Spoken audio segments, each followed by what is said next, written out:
ಯಾತಕ್ಕಾಗಿಂತ ಒಂದು ವರ್ಕ್ಶಾಪಿನ ಅಗತ್ಯ ಇತ್ತು ಅನ್ನೋದನ್ನು ಹೇಳ್ತೀನಿ. ನಾವು ಪೇರೆಂಟಿಂಗ್ ಕುರಿತಾದಂಥ ತುಂಬ ವಿಡಿಯೋಸನ್ನು ನಮ್ಮ ಭರವಸೆ ಯೂಟ್ಯೂಬ್ ಚಾನಲಲ್ಲಿ ಮಾಡಿದ್ವಿ. ಪ್ರಶ್ನೋತ್ತರಗಳನ್ನು ಎಷ್ಟೊಂದು ನಾವು ನೋಡಿದ್ವಿ. ಆದರೂ ಕೂಡ ಎಷ್ಟೊಂದು ಜನ ತಂದೆ ತಾಯಿಯ ಪ್ರಶ್ನೆಗಳು ಹಾಗೆ ಉಳ್ಕೊಳ್ತಾ ಇತ್ತು. ನಮಗೆ ಮೇಲ್ನೋಟಕ್ಕೆ ಅನ್ನಿಸ್ತಾ ಇದೆ, ಇದೇನು ಅಂಥ ದೊಡ್ಡ ಸಮಸ್ಯೆ ಇಲ್ಲ, ಇದು ಅಂಥ ದೊಡ್ಡ ಚಾಲೆಂಜ್ ಅಲ್ಲ, ಆದರೆ ಯಾಕೆ ತಂದೆ ತಾಯಿ ಇಷ್ಟು ನಲುಗಿ ಹೋಗ್ತಾ ಇದ್ದಾರೆ? ಏನು ಹಾಗಾದರೆ? ಎಲ್ಲೋ ಒಂದು ಫೈನ್ ಟ್ಯೂನ್ ಆಗಬೇಕಾಗಿದೆ, ಎಲ್ಲೋ ಒಂದು ಸಣ್ಣ ಮಾಹಿತಿ ಬೇಕಾಗಿದೆ, ಎಲ್ಲೋ ಒಂದು ಕಡೆಗೆ ಒಂದು ಅರಿವಿನ ಅಗತ್ಯತೆ ಇದೆ.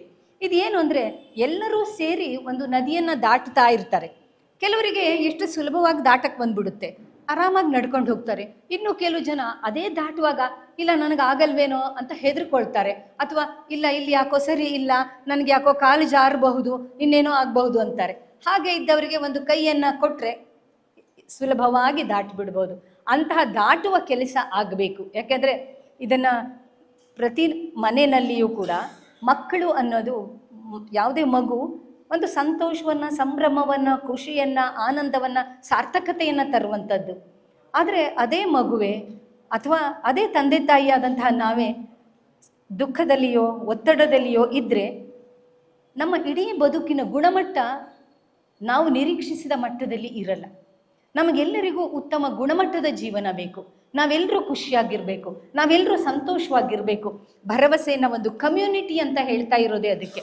ಅಂತಹ ಭರವಸೆಯ ಕುಟುಂಬದಿಂದ ಬಂದಂತಹ ನೀವು ಎಲ್ಲರಿಗೂ ಕೂಡ ಒಂದು ಸಂತೋಷ, ನೆಮ್ಮದಿ, ಖುಷಿಯ ಪಾಲಕತ್ವ ಸಾಧ್ಯ ಆಗಬೇಕು. ಆ ಉದ್ದೇಶಕ್ಕಾಗಿ ಈ ಪೇರೆಂಟಿಂಗ್ ವರ್ಕ್ಶಾಪನ್ನು ಏರ್ಪಡಿಸಿರುವಂಥದ್ದು. ಮತ್ತು ನಾವು ತುಂಬ ಹಿಂದೆ ಒಂದು ಪೇರೆಂಟಿಂಗ್ ವರ್ಕ್ಶಾಪನ್ನು ಮಾಡಿದಾಗ ಅಲ್ಲಿ ಒಬ್ಬ ಮಹಿಳೆ ಕೇಳಿದಂಥ ಒಂದು ಪ್ರಶ್ನೆ, ನನಗೆ ಹದಿಹರೆಯದ ಒಬ್ಬಳು ಮಗಳಿದ್ದಾಳೆ, ಅವಳು ಬಂದು ನನ್ನನ್ನು ಹಗ್ ಮಾಡ್ತಾ ಇದ್ಲು, ಮುದ್ದು ಮಾಡ್ತಾ ಇದ್ಲು.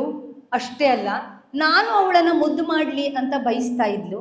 ಆದರೆ ನನಗೆ ಹೋಗೆ ಅಂತ ನಾನು ತಳ್ಳುತ್ತಾ ಇದ್ದೆ. ಯಾಕೆಂದರೆ ನನಗೆ ಗೊತ್ತಿರಲಿಲ್ಲ, ಹೀಗೆಲ್ಲ ಮಾಡಬೇಕು ಅನ್ನೋದು ಗೊತ್ತಿರಲಿಲ್ಲ.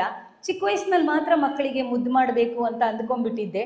ನೀ ಇಷ್ಟು ದೊಡ್ಡಾಗಿದೆಯಾ, ಯಾಕೆ ಹಿಂಗೆ ಮಾಡ್ತೀಯಾ ಅಂತ ಇದ್ದೆ. ಆದರೆ ನನಗೀಗ ಅರ್ಥ ಆಯಿತು, ಮಕ್ಕಳಿಗೆ ಈ ಥರ ದೈಹಿಕವಾಗಿ ಅಪ್ಕೊಳ್ಳೋದಿರ್ಬೋದು, ಮುದ್ದು ಮಾಡೋದಿರ್ಬೋದು, ಇವೆಲ್ಲವೂ ಇಷ್ಟವಾಗುತ್ತೆ ಅನ್ನೋದು ಈಗ ಗೊತ್ತಾಯಿತು. ನಾನು ಅದನ್ನು ಏನು ಹಾಗೆಲ್ಲ ಮಾಡ್ತೀಯಾ, ಎಲ್ಲರೆದುರಿಗೂ ಹೀಗೆಲ್ಲ ಮಾಡಬೇಡ ಕಣೆ, ಹಿಂಗೆ ಬೈತಾ ಇದ್ದೆ ಅವಳನ್ನು. ನನಗೆ ಇಷ್ಟು ಸಣ್ಣ ವಿಚಾರ ಅರ್ಥ ಆಗೋಕ್ಕೆ ಇಷ್ಟೊಂದು ವರ್ಷಗಳು ಬೇಕಾಯಿತು ಅಂತಂದರು. ಮೇಲ್ನೋಟಕ್ಕೆ ಇದು ಎಷ್ಟು ಸಣ್ಣದ ವಿಚಾರ. ಇತ್ತೀಚಿನ ದಿನಗಳಲ್ಲಿ ಮಕ್ಕಳು ಅಂದರೆ ಇಂಥದ್ದು ಬದಲಾದ ಕಾಲದಲ್ಲಿ ಬದಲಾದ ವರ್ತನೆಗಳನ್ನು ಮಕ್ಕಳು ಬಯಸ್ತಾ ಇದ್ದಾರೆ ಅನ್ನುವುದು ಕೂಡ ನಮಗೆ ಅರ್ಥವಾಗದೆ ಹೋದರೆ ನಮ್ಮ ವರ್ತನೆಗಳು ಹಾಗೆಯೇ ಅದೇ ಹಳೆ ಕಾಲದಲ್ಲಿ ನಮ್ಮ ಅಪ್ಪ ಅಮ್ಮ ನಮ್ಮನ್ನು ಹೆಂಗೆ ಬೆಳೆಸಿದ್ರು ಹಾಗೇನೆ ನಾವು ನಮ್ಮ ಮಕ್ಕಳನ್ನು ಬೆಳೆಸ್ತಾ ಇದ್ಬಿಡ್ತೀವಿ.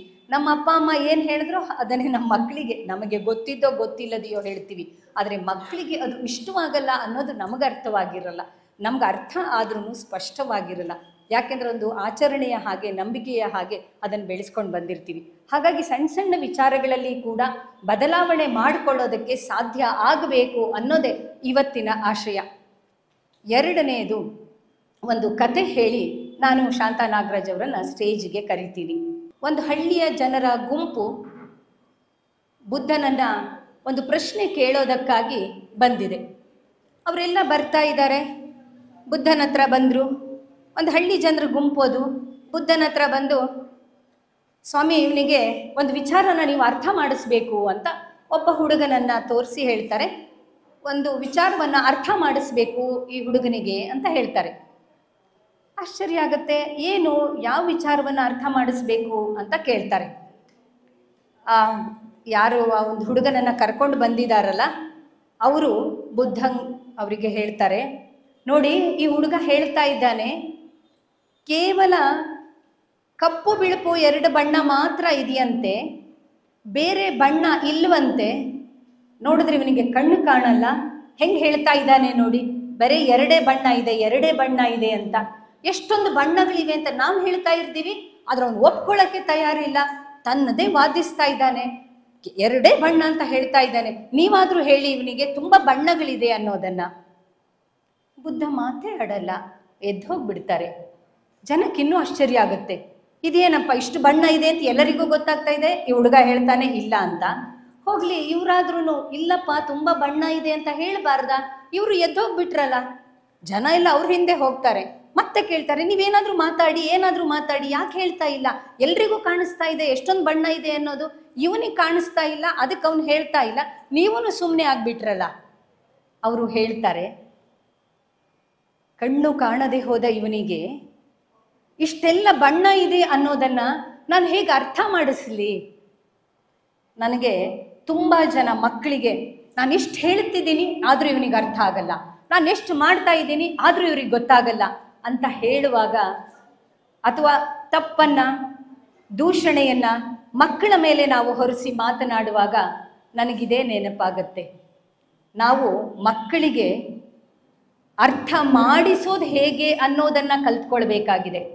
ನಾವೇನು ಮಾಡ್ತಾ ಇದ್ದೀವಿ ಅಂದರೆ ಮಕ್ಕಳಿಗೆ ಅರ್ಥ ಆಗಲ್ಲ ಅಂತ ಹೇಳ್ತಾ ಇದ್ದೀವಿ, ಮಕ್ಕಳಿಗೆ ಗೊತ್ತಾಗಲ್ಲ ಅಂತ ಹೇಳ್ತಾ ಇದ್ದೀವಿ, ಮಕ್ಕಳು ತಪ್ಪು ಮಾಡ್ತಾ ಇದ್ದಾರೆ ಅಂತ ಹೇಳ್ತಾ ಇದ್ದೀವಿ, ಟೀಚರ್ಸ್ ಸರಿ ಇಲ್ಲ ಅಂತ ಹೇಳ್ತಾ ಇದ್ದೀವಿ, ಇನ್ಯಾವುದೋ ಸರಿ ಇಲ್ಲ, ಮನೇಲಿ ಸರಿ ಇಲ್ಲ, ಗಂಡ ಸರಿ ಇಲ್ಲ, ಅಥವಾ ಹೆಂಡತಿ ಸರಿ ಇಲ್ಲ, ಅದು ಸರಿ ಇಲ್ಲ, ಇದು ಸರಿ ಇಲ್ಲ.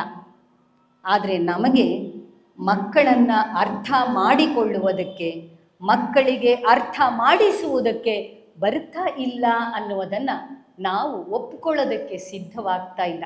ಪ್ರಾಯಶಃ ಇಂತಹ ಕಾರ್ಯಾಗಾರಗಳು ನಮ್ಮನ್ನೇ ನಾವು ಅರ್ಥ ಮಾಡಿಕೊಳ್ಳುವುದರ ಮೂಲಕ ಮಕ್ಕಳನ್ನು ಇನ್ನಷ್ಟು ಚೆನ್ನಾಗಿ ಅರ್ಥ ಮಾಡಿಸೋದಕ್ಕೆ ಮತ್ತು ಮಕ್ಕಳ ನೆಲೆಯಿಂದ ನಾವು ಅವರನ್ನು ಅರ್ಥ ಮಾಡಿಕೊಳ್ಳೋದಕ್ಕೆ ಸಹಾಯ ಆಗತ್ತೆ ಅಂತ ಅಂದ್ಕೊಂಡಿದ್ದೀನಿ.